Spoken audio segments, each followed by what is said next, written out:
Hello दोस्तों, नमस्कार। RJ Hindi कहानी में आपका बहुत बहुत स्वागत है। दोस्तों, कहानी का पूरा आनंद लेने के लिए वीडियो को लास्ट तक देखें। अगर कहानी पसंद आए तो कृपया चैनल को जरूर सब्सक्राइब करें और वीडियो लाइक करें। तो दोस्तों चलिए शुरू करते हैं। इस सजे संवरे कमरे में अब मनीषा अकेली थी। लड़कियों महिलाओं का झुंड उससे हंसी चूहल करके जा चुका था। चेहरे पर चिपकी इस सौम्य शर्मीली मुस्कान को उतार कर ओहो अब सहज हो सकती थी।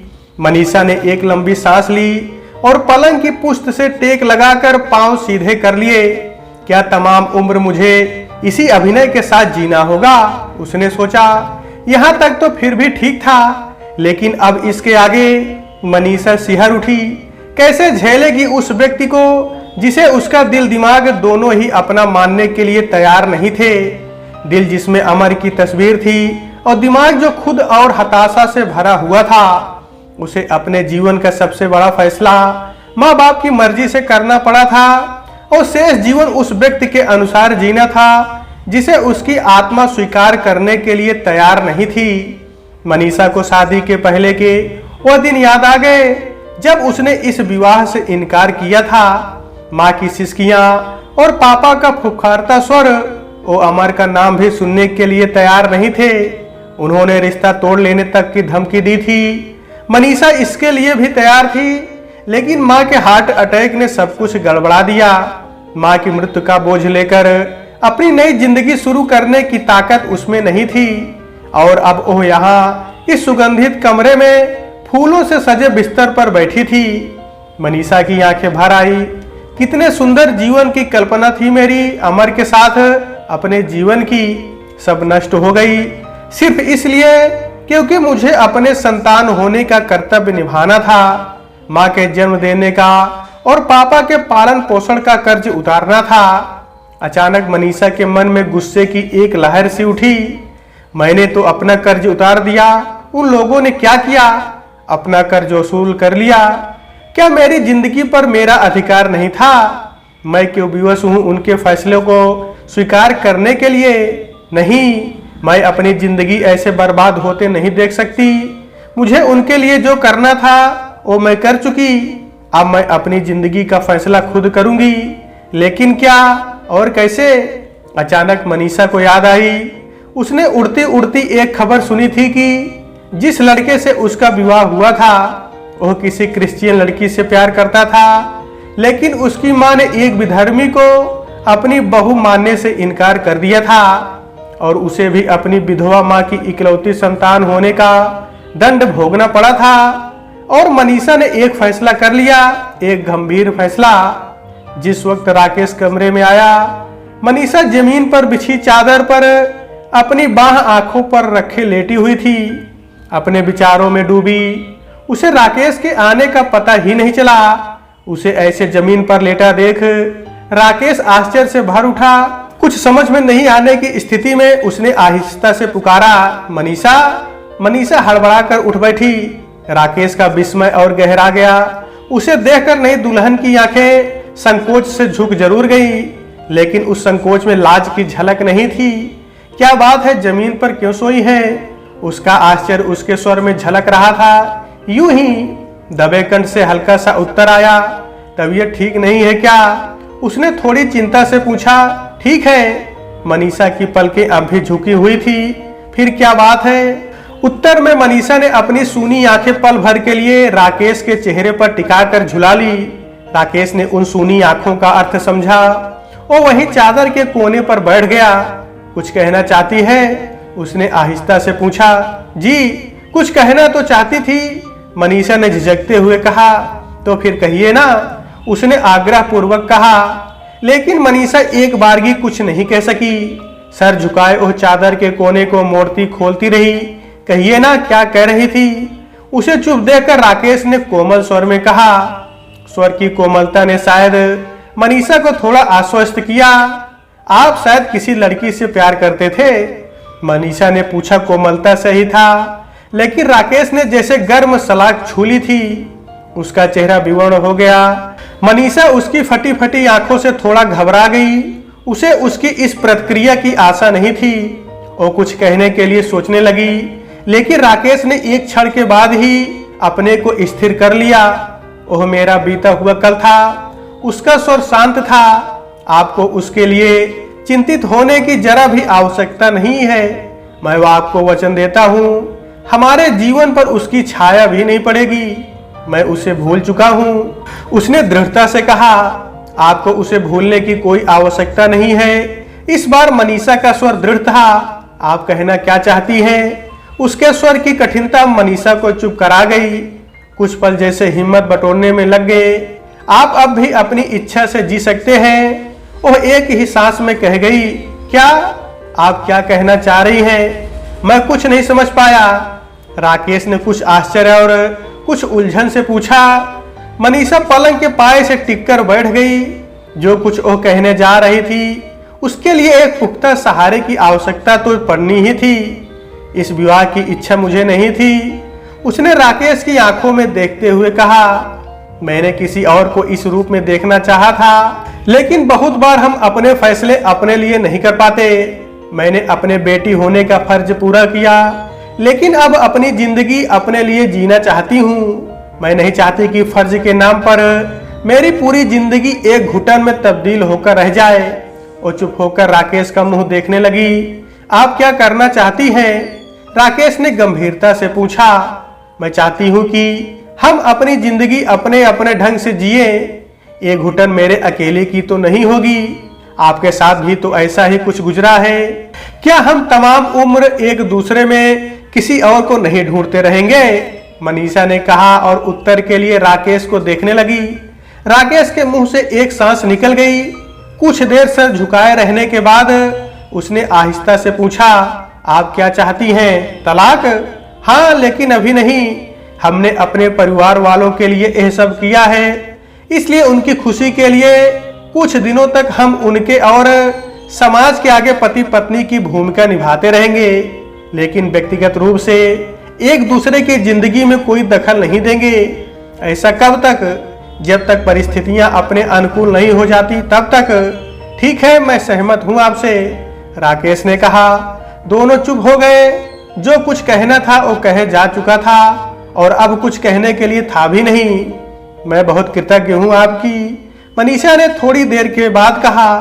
इसकी कोई जरूरत नहीं है, राकेश ने हाथ के इशारे से उसे रोकते हुए कहा। आपने जो कुछ कहा है उसमें मेरा भी स्वार्थ है, इसलिए इसमें कृतज्ञता की कोई बात नहीं है। एक बात और थी, मनीषा ने दबे कंठ से कहा। कहिए, राकेश ने सहजता से कहा। आपको पता होगा, शादी से पहले मैं नौकरी कर रही थी। हाँ, आपके पद ओहदे के अनुकूल नहीं होने के कारण पापा ने उसे छोड़ देने के लिए कहा था। मनीषा ने कहा। राकेश ने उसके आगे बोलने की प्रतीक्षा की। मैंने उसे छोड़ा नहीं था, मनीषा ने उसे आशा से देखते हुए कहा। अब उसे फिर से करना चाहती है, राकेश ने मुस्कुराकर कहा। जी, नौकरी के लिए तो मैं ऐसे भी मना नहीं करता और अब की परिस्थिति में तो बिल्कुल भी नहीं। आप जब चाहे शुरू कर सकती हैं, राकेश ने कहा तो मनीषा उसे कृतज्ञ दृष्टि से देखती रही। कुछ देर दोनों चुप रहे। फिर राकेश ने कहा, अब आप पलंग पर जाकर आराम कीजिए, थकी हुई होंगी, रात भी काफी हो चुकी है। आप पलंग पर आराम कीजिए, मैं इसी चादर पर सो लूंगी।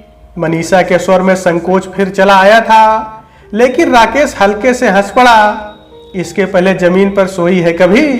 मनीषा सर झुकाए चुप रही।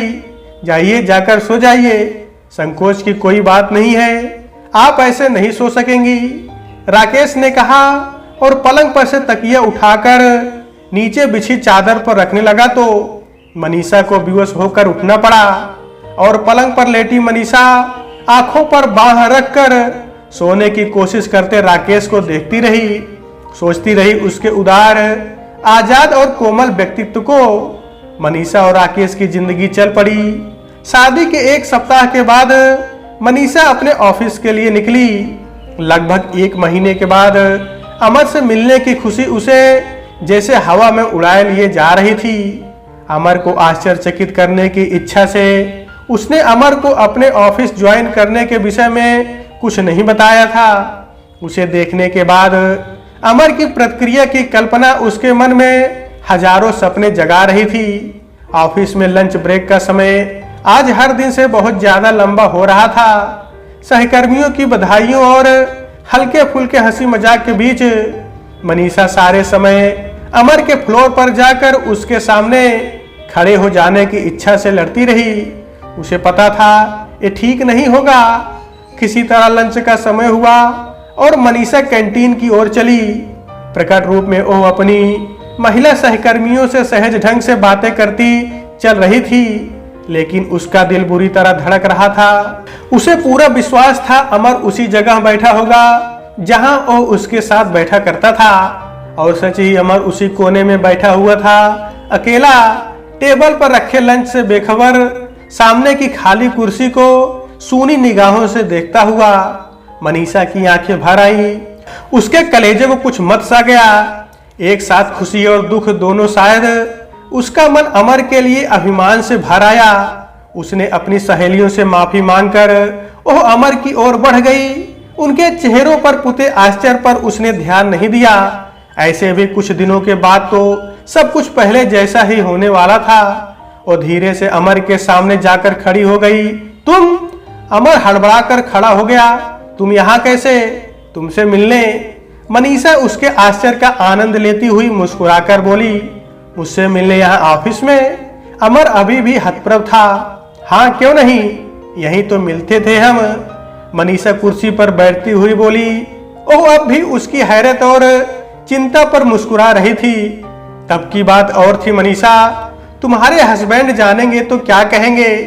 अमर ने उसके सामने बैठते हुए कहा। बहुत बड़ी गलती कर दी तुमने। उसने गंभीरता से कहा। गलती? तुमसे मिलने आकर मैंने गलती कर दी? मनीषा को जैसे किसी ने पहाड़ से नीचे गिरा दिया। मेरा मतलब यह नहीं था मनीषा, लेकिन अब पहले वाली स्थिति तो नहीं रह गई है ना। तुम्हारे पति क्या सोचेंगे? अमर ने उसे समझाने वाले भाव से कहा। अमर, मैंने सोचा था कि मुझे देखकर तुम खुशी से भर उठोगे, लेकिन तुम तो इस बात के लिए चिंतित हो गए कि मेरे पति को मालूम हो गया तो क्या होगा। मनीषा का दुख उसकी आंखों में छलक आया। अमर को अपनी गलती समझ में आई। उसने मनीषा का हाथ पकड़ लिया। मुझे गलत मत समझो मनीषा, उसने माफी मांगने वाले अंदाज में कहा। तुमसे मिलकर मुझे कभी खुशी नहीं भी हो सकती है, ये तुमने सोचा भी कैसे? मैं सिर्फ इसलिए परेशान हो उठा कि राकेश जी कहीं इसका बुरा ना मान जाए और तुम्हारे लिए कोई मुसीबत ना खड़ी हो जाए। मुसीबत क्या होगी? हद से हद मुझे छोड़ देंगे यही ना, तो मैं तुम्हारे साथ रहूंगी, मनीषा ने सहजता से कहा। मनीषा? अमर अवाक रह गया। उसने कुछ कहना चाहा, लेकिन मनीषा ने उसकी बात काट दी। वैसे तुम्हारी जानकारी के लिए मैं बता दूं कि मैंने उन्हें सब कुछ बता दिया है। यह नौकरी मैंने उनकी इजाजत से दोबारा शुरू की है और उनकी जानकारी में ही तुमसे मिलने आई हूँ। मनीषा ने अपना हाथ धीरे से खींच लिया और कुर्सी की पुष्ट से टिक गई। मनीषा? अमर की आंखें आश्चर्य से बड़ी हो गई। इतनी बड़ी बात राकेश जी ने मान ली? कैसे मान ली?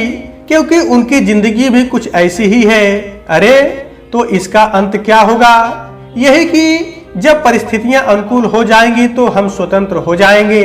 क्या सच में? सच में ऐसा हो सकता है मनीषा? अमर भावुक होकर बोला। क्या हम लोग सच में साथ हो सकेंगे? विश्वास नहीं होता मेरी किस्मत फिर से बदल सकती है। अमर की आंखों में हजारों सपने जगमगा उठे, लेकिन मनीषा के अंदर जैसे कुछ टूट गया था। जिस उमंग, जिस उत्साह से वह अमर से मिलने आई थी, वह सारा कुछ जाने कैसे धुआं धुआं सा हो गया था। अमर पूरे उत्साह से भविष्य की योजनाएं बना रहा था, लेकिन मनीषा जैसे वहां होकर भी वहां नहीं थी। कुछ था जो छूटता सा लग रहा था। अपनी कुर्सी पर लौटकर वह अन्य मनस्वी काम निपटाती रही। मनीषा जब लौटी तो राकेश आ चुके थे। कैसा रहा आज का दिन? उसने मुस्कुराकर पूछा। अच्छा, मनीषा ने भी मुस्कुराकर कहा। अमर जी से मिली आप? इस प्रश्न पर मनीषा झेप गई। उसने धीरे से सर हिला दिया। बधाई हो, राकेश हंसकर बोला। मनीषा लजा गई। आप नहीं मिले कैथी जी से? उसने अपने को संभाल कर पूछा। मिला था। कैसी हैं? ठीक है, उसकी सगाई होने वाली है। राकेश ने एक पल रुककर आगे कहा। क्या इतनी जल्दी? मनीषा के मुंह से निकला।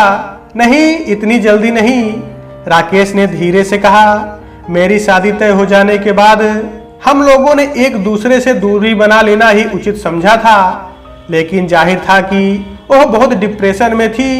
इस बीच हम दोनों का एक कॉमन फ्रेंड है, उसने उसे बहुत संभाला। राकेश रुक गया। बहुत संभालने पर भी उसके चेहरे पर पीड़ा की एक तेज लहर से गुजर गई। अब उसी से उसकी शादी हो रही है। वो क्रिश्चियन है और उसके मम्मी पापा को शुरू से ही पसंद था। राकेश ने दूसरी ओर देखते हुए कहा। मनीषा अवाक उसे देखती रह गई। ये उसकी समझ में नहीं आ रहा था कि वो क्या कहे। राकेश के मन में अभी एक घुमड़ रहा होगा। वो अच्छी तरह समझ रही थी। आपने उन्हें कुछ बताया नहीं? उसने धीरे से पूछा। नहीं, क्यों? पीटर भी उसके साथ था और दोनों बहुत खुश थे। मेरी समझ से आपको उन्हें बता देना चाहिए था। बाद में मालूम होने पर शायद उन्हें दुख हो। पीटर उसे पसंद करता है, यह बात मुझे शुरू से पता थी, लेकिन मेरी दोस्ती के कारण उसने कभी कुछ कहा नहीं। तो अब कुछ भी कहना स्वार्थी होना होता। राकेश ने उसी तरह दूसरी ओर देखते हुए कहा। शायद वह मनीषा से अपनी हताशा छुपा रहा था। मनीषा ने भी उसे कुछ देर अकेला छोड़ देना उचित समझा। वो चाय लाने की बात कहकर वहां से हट गई। उस शाम मनीषा सारे समय राकेश से छोटी छोटी बातें करती रही। वो अपने को अकेला महसूस नहीं करे, इसका पूरा ख्याल था उसे। राकेश भी शायद इसे समझ रहा था और उसकी इस चेष्टा का सम्मान करता हुआ उसकी बातों में साथ देता रहा। लेकिन रात को सोते समय मनीषा को अमर का आज का व्यवहार याद आ गया। वह मुझे देखकर खुश होने की जगह चिंतित हो उठा था। क्यों? मनीषा के अंदर एक डर समाने लगा। नहीं, ऐसा कुछ नहीं है। वह मेरे लिए चिंतित था। उसे थोड़े ही पता था कि मैंने राकेश जी को सब बता दिया है। उसने अपने आप को आश्वस्त करने की कोशिश की, लेकिन कुछ था जो उसे आश्वस्त होने नहीं दे रहा था। मनीषा की जिंदगी गुजरने लगी। उसके लिए इसके सिवा कि ओह अब अपने घर की जगह ससुराल में रहने लगी थी, कुछ और नहीं बदला था। लेकिन ऐसा नहीं था। मनीषा और अमर की मित्रता के बारे में उनके दफ्तर के लोगों को पहले से पता था। पहले दोनों को एक साथ देखकर लोग सिर्फ मुस्कुरा कर रह जाते थे, लेकिन अब वह मुस्कान व्यंग भरी होने लगी थी। बात फिर कानाफूसी से बढ़ गई और सामने भी घुमा फिरा कर बोलने लगे। मनीषा को इन बातों से फर्क नहीं पड़ता था। उसे पता था वो एक दिन इन लोगों का मुंह बंद कर देगी। लेकिन अमर को पता नहीं कि वो थोड़ा असहज महसूस होने लगा था। मनीषा इस बात को समझ रही थी और थोड़ा चकित भी थी कि शादीशुदा होने के कारण असहज तो उसे लगना चाहिए, अमर को नहीं। लेकिन फिर भी वो इसे लोगों की घूरती नजर का असर मानकर इस पर बहुत ध्यान नहीं दिया। इस बीच एक बात हो गई। राकेश की तबीयत अचानक बहुत खराब हो गई। मनीषा ने दफ्तर से 2 दिन की छुट्टी ले ली और अमर को फोन पर अपने 2 दिन नहीं आ सकने के विषय में बता दिया था। लेकिन वह तीसरे दिन भी नहीं जा सकी। चौथे दिन जब वह उससे मिली तो अमर ने पूछा, क्या हुआ, तुम कल भी नहीं आई? राकेश जी ठीक नहीं हुए क्या? ठीक तो हो गए थे, लेकिन कमजोरी बहुत थी, इसलिए छोड़कर आना अच्छा नहीं लगा। बेचारे बहुत अकेले हैं। मनीषा ने सहजता से कहा। बहुत सहानुभूति हो रही है उनसे, क्या बात है? अमर ने मुस्कुराकर कहा। अमर? मनीषा सन्न रह गई। बात बहुत छोटी थी, लेकिन इसके पीछे छुपा हुआ जो कुछ झलका उससे मनीषा का चेहरा फक पड़ गया। अमर ने भी इसे समझा। मैं हंसी कर रहा था, तुम क्या समझ बैठी? उसने हंसते हुए कहा। लेकिन मनीषा फिर सहज नहीं हो सकी। एक तो पहले दिन की ही बात उसे नहीं भूली थी, उस पर आज मनीषा और अमर के बीच कब एक दरार पड़ गई उसे पता ही नहीं चला। सब कुछ एक रूटीन में बदल गया। मनीषा के नए बॉस आए थे, मोहन भटनागर। दफ्तर के लोगों ने पता नहीं उन्हें क्या बताया, वो मनीषा पर नजर रखने लगे। जानबूझकर उसे इतना काम देते कि उसे लंच के लिए एकदम कम समय मिलने लगा। लेकिन धीरे धीरे मनीषा की शालीनता और गंभीरता से प्रभावित होकर उसे पसंद करने लगे। मनीषा इसे समझ गई थी और उसने यह बात बातों बातों में अमर को बताई भी थी। अमर ने इसे कोई खास महत्व तो नहीं दिया था, लेकिन एक दिन इसी बात ने भयानक रूप ले लिया।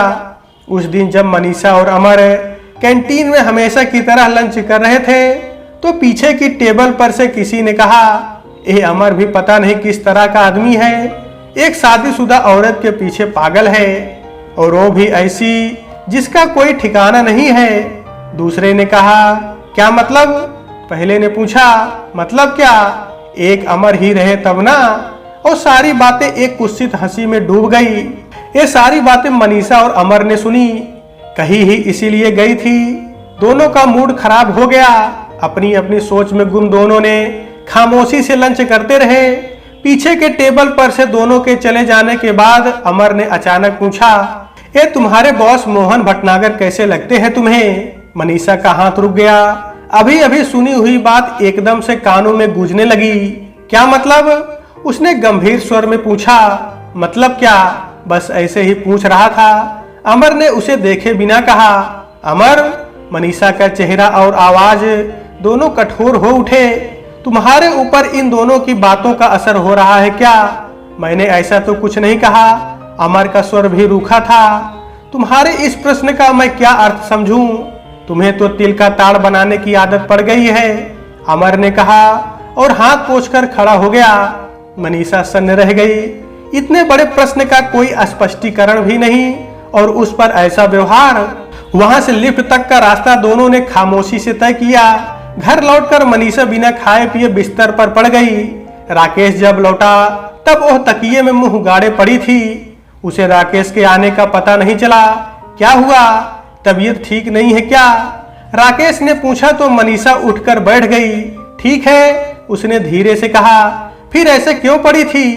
राकेश के स्वर में चिंता थी। ऐसे ही, मन नहीं लग रहा है, मनीषा ने सर झुकाए हुए कहा। ऑफिस में कुछ हुआ क्या? नहीं, वहां सब ठीक है, बस ऐसे ही। मनीषा चाहकर भी अपनी आवाज के अनमनेपन को छुपा नहीं पाई। अमर जी से भेंट हुई थी? राकेश ने थोड़ा अटकते हुए पूछा। हाँ, हुई थी, मनीषा ने थकी आवाज में कहा। राकेश कुछ देर उसका मुंह देखता रहा, फिर बोला, चलिए लॉन में बैठते हैं, बाहर बहुत अच्छी हवा है। और लॉन में बैठकर जिस समय राकेश मनीषा का मन बहलाने के लिए इधर उधर की बातें कर रहा था, मनीषा सोच रही थी, एक दिन मैं इनका मन बहला रही थी, आज ये मेरा मन बहला रहे हैं। दूसरे दिन मनीषा लंच के लिए नहीं गई क्या? जा ही नहीं सकी, इच्छा ही नहीं हुई। पता नहीं भूख भी लगी है या नहीं। हाँ, मन के किसी कोने में अमर के आने या कम से कम एक फल की प्रतीक्षा जरूर थी। हाँ, अमर आया। ऑफिस छूटने से थोड़ी देर पहले आई नहीं तुम? उसके स्वर में एक अजीब सा भाव था। प्यार या चिंता तो बिल्कुल नहीं। हाँ, शायद थोड़ा रूखापन और शायद कुछ आरोप जैसा भी। उसके आने की जो खुशी मनीषा ने महसूस की थी वो एक क्षण में हवा हो गई। पीछे एक गहरी उदासी छोड़कर, तुम भी तो नहीं आए? मनीषा की आवाज भी रूखी थी। आया तो हूं मैं, जैसे अभी आए वैसे उसी समय आ जाते। मनीषा, मैं देख रहा हूं कि हमारे रिश्ते में एक ठंडापन आ गया है। कौन लाया यह ठंडापन? मनीषा की आवाज सचमुच ठंडी हो गई। चाहे जिसने भी, मगर ऐसे कैसे चलेगा? मतलब? मनीषा का दिल जोरों से धड़कने लगा। मतलब? अमर ने बात पूरी नहीं की। तुम रुक क्यों गए? मनीषा, ऐसी स्थिति से गुजरकर अगर हम लोगों ने शादी कर भी ली तो एक दूसरे को कितना सुख दे सकेंगे? अमर? मनीषा के मुंह से एक दबी हुई चीख सी निकल गई। वह अवाक फटी फटी आंखों से उसे देखती रही। मुझे गलत नहीं समझो मनीषा, मैं अब समझने के लिए क्या बचा है? मनीषा की आवाज कांप रही थी। तुम जो कुछ कहना चाहते थे और तुम कह चुके। उसका गला रुध गया। मनीषा प्लीज, मेरी बात को ऐसे मत लो, मैंने महज एक आशंका व्यक्त की थी। अमर ने समझाने के अंदाज में कहा। नहीं अमर, जो बात तुम्हारे दिल में दिमाग में आई है कुछ दिन के बाद वो मिट जाएगी क्या? नहीं, वो और बड़ी होती जाएगी। काश मैंने यह सब कुछ पहले क्यों नहीं? मनीषा की आवाज टूट गई। कलेजे में उमड़ती हुक को दबाने के लिए उसने होठ दांतों में दबा लिए। ऐसा कुछ नहीं है मनीषा, ऐसा नहीं है कि मैं शादी नहीं करना चाहता। मुझे सिर्फ इस बात का डर है कि जो समझौता तुम्हारे और राकेश के बीच में है वही समझौता हमारे बीच भी ना आ जाए। लेकिन अगर तुम्हें लगता है कि हमें शादी कर लेनी चाहिए तो मैं। अमर शायद मनीषा को अपना पक्ष समझाना चाह रहा था, लेकिन मनीषा ने उसकी बात काट दी। एहसान कर रहे हो मुझ पर? मुझे नहीं चाहिए तुम्हारा एहसान। मनीषा तड़प कर बोली। मनीषा, गुस्से या भावुकता में आकर मत सोचो। यह ऐसी चीज नहीं है जिसका फैसला 1 मिनट में कर लिया जाए। एक बार सोच लो, अच्छी तरह से सोच लिया। तुम अपना समय अब और मत बर्बाद करो। मनीषा का स्वर आवेश से कांप रहा था। अमर एक पल उसका मुंह देखता रहा, फिर एक सांस खींचकर उठ गया। मनीषा को लगा वो फूट फूट कर रो पड़े, लेकिन उसे पता था आसपास के कलीग उसे देख रहे हैं और वो उन्हें अपने लिए और फुसफुसाहट के अवसर नहीं देना चाहती थी। उसने पूरी ताकत लगाकर अपने को फूट पड़ने से रोका और अपना सामान समेटने लगी। रास्ते भर मनीषा के दिमाग में सारी बातें गूंजती रही। वो स्कूटी कैसे चला रही थी ये उसे खुद पता नहीं था। रास्ता खत्म हुआ और घर आ गया। मनीषा जैसे नींद में चलती हुई अपने कमरे में पहुंची और तब उसे ख्याल आया उसने कितने अभिमान से राकेश से अपनी अलग जिंदगी की बात कही थी। अमर ने उससे उसका अभिमान छीन लिया। मनीषा बिस्तर पर ढह गई। राकेश जब लौटे, मनीषा बुखार से तप रही थी। वो घबरा गए। इधर बहुत दिनों से देख रहा हूँ आप बहुत सोचने लगी है, पड़ गई ना बीमार?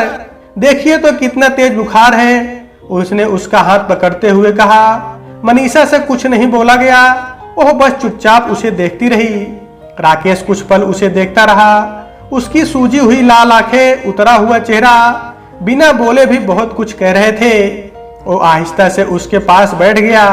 क्या बात है मनीषा? उसने उसके माथे पर हाथ रखते हुए स्नेह से कहा। मनीषा के भीतर जैसे कोई बांध टूट गई। वो फपक पड़ी। कह दीजिए मुझसे, मैं सब कुछ समझूंगा। उसने उसका सर सहलाते हुए कहा। क्या कहूं, अब कुछ नहीं है कहने के लिए। मनीषा से आगे नहीं बोला गया। राकेश ने भी कुछ नहीं कहा। वो चुपचाप उसके बालों में अपनी उंगलियों से कंघी करता रहा। देर तक चुप्पी छाई रही। सिर्फ मनीषा की रूंधी हुई सिसकियां सुनाई देती रही। उसकी रुलाई का वेग कम होने पर राकेश ने उसे धीरे से सीधा कर अपनी हथेलियों से उसका चेहरा पोंछ दिया। मनीषा चुपचाप उसे देखती रही। एक बात कहूं? उसने उसका हाथ अपने हाथ में लेते हुए कहा। क्या? मनीषा ने फंसे कंठ से पूछा। हम लोग इतने दिनों से साथ हैं, एक दूसरे को अच्छी तरह समझने लगे हैं, एक दूसरे का आदर भी करते हैं, ख्याल भी रखते हैं। क्या इस आदर, इस ख्याल को प्यार में नहीं बदला जा सकता है? मनीषा कुछ नहीं बोली, बस उसे देखती रही। मनीषा, समाज के दिए इस रिश्ते को क्या हम दोनों दिल से नहीं स्वीकार कर सकते? राकेश ने उसके मुंह पर आए बालों को पीछे हटाते हुए कहा। इस बार भी मनीषा के मुंह से कोई बात नहीं निकल सकी। बस उसने माथे पर आए राकेश के हाथ को खींचकर जोर जोर से धड़कते अपने दिल पर दबा लिया और आंखें बंद कर ली। तो दोस्तों, आज के वीडियो में बस इतना ही। कहानी आपको कैसी लगी कमेंट बॉक्स में जरूर बताइएगा। अगर कहानी पसंद आई है तो कृपया चैनल को जरूर सब्सक्राइब करें और वीडियो को लाइक करें। तो दोस्तों, आपसे फिर मिलते हैं अगले वीडियो में। तब तक के लिए नमस्कार।